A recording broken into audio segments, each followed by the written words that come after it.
The film tells the story of America in the near future. A civil war broke out that affected the whole country. Her name is Lee Smith. Was a famous war correspondent, ruthless professionalist.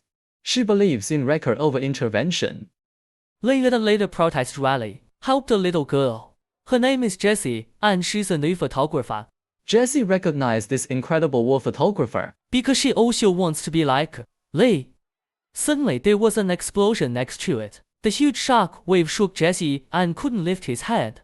But Lee rushed out immediately, captured these blood scenes. She was shocked by Lee's reckless rush. Couldn't help but take a photo of her. As the armed forces on the West Bank are about to break through Washington, D.C., Lee and her press team immediately decided, go to the White House immediately, interview the president before the rebels break through. This move will go down in the history of journalism. The news team consists of Lee, Joel, and Sammy. Joel is Lee's old partner, senior writer, and Sammy is a legendary photographer. The next day, Lee found that young Jessie was also in the car. Joel explained that they had a long chat with Jessie. Think she looks like young Lee to learn photography and make continuous progress, and so they decided to take Jessie along on this adventure. The news team encountered several rebels at an abandoned gas station. Jessie is very curious about what's going on here, so a rebel took her to the rear car wash. Here hangs a teacher who was badly beaten. The rebels asked Jessie if he should shoot them now, or let them hang and bleed to death. Jessie was terrified and subconsciously begged him to save them. But before he could speak, Lee said to the rebels, "Can you stand next to him and let me take a picture?" On the way, Jessie couldn't calm down for a long time. She questioned why Lee was so indifferent. "Why did you choose to take a camera instead of saving a life?" Lee told her, "The job of a journalist is to be objective. Present the truth, not rewrite it." Slowly, Jessie came to terms with this terrifying reality. In the next encounter, Jessie adjusted his mindset. She is no longer that emotional girl. He was a dangerous war correspondent, walking through a hail of bullets. Seized the opportunity to record the thrilling scenes again and again.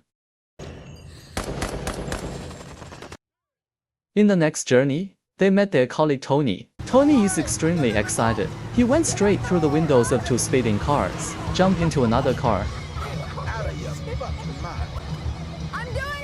This move also excited young Jessie.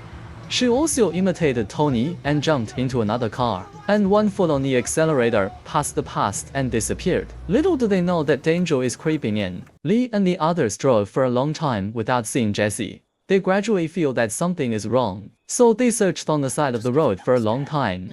Suddenly saw a colleague's car parked there on a farm.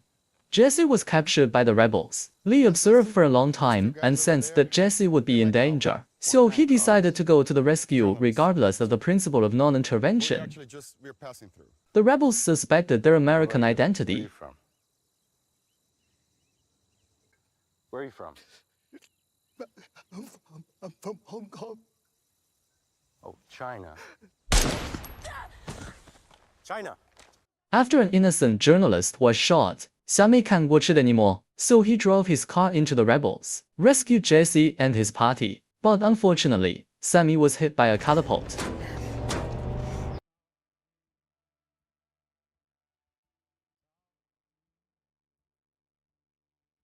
Too late to grieve for Sammy. The rebels have invaded Washington, D.C. Government forces have surrendered. Only a few loyal soldiers and spies remain to protect the president. Lee and his party had to rush to the presidential palace non-stop to witness this historic moment. Nightfall. The rebels broke through the last of their defenses, about to enter the presidential palace. At this moment, the car of the President of the United States rushed out, attracted all the firepower. Just when everyone's attention is on the presidential car, Lee, as a veteran journalist, keen to sense that the president is not in the car. So they turned around and entered the presidential palace. Sure enough, the guards here are strict. Jessie, to shoot more content, accidentally exposed to crossfire. Lee, to protect Jessie, resolutely stood in front of her.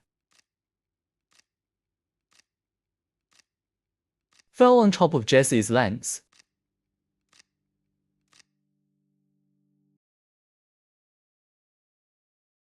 The film ends, and the rebels are victorious. They found and shot the President of the United States.